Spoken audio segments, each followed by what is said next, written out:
sell-side analysts get these things wrong. Sure. Buy-side looks like they got it right because they were short the stock. 24% of the float was short going into the quarter.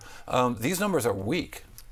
I mean, in fairness, you know, when you look at the color commentary around the headwinds in 3Q and the difficult comp, you could have arrived at the number that they posted. But I think what the street had was some benefit of the doubt in trying to give them some hope that engagement from some of these new features are going better. But I think the takeaway is that when you look at the Facebook-Google duopoly, there's absolutely no silver bullet, even if you have 178 million followers. Well, all right, so we got 178 million followers. Daily users. Daily active users, which is a lot of people, but nothing compared to Twitter, and even an infinitesimal amount compared to Facebook, which is relevant. It's also a lot less than Instagram and Instagram stories. We don't get quarterly numbers or monthly numbers or quarterly numbers from Instagram.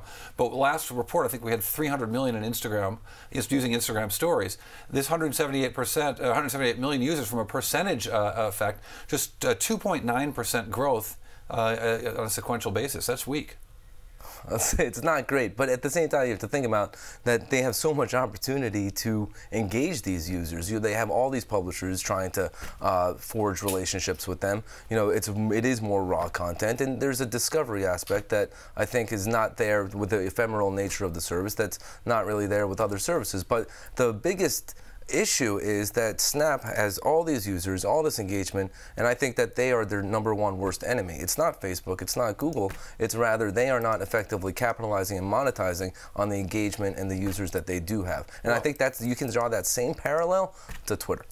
They're losing money on every sale. Now, we don't think of it as a sale, but they've got negative gross margins. Again, negative gross margins, not negative operating margins, right? The negative gross margins. It costs them more to deliver dancing hot dogs than they get in revenue from dancing hot dogs before they have any costs for staff or R&D or just and their hosting costs, which they break out, which they thankfully break out in the release, and I commend them on that.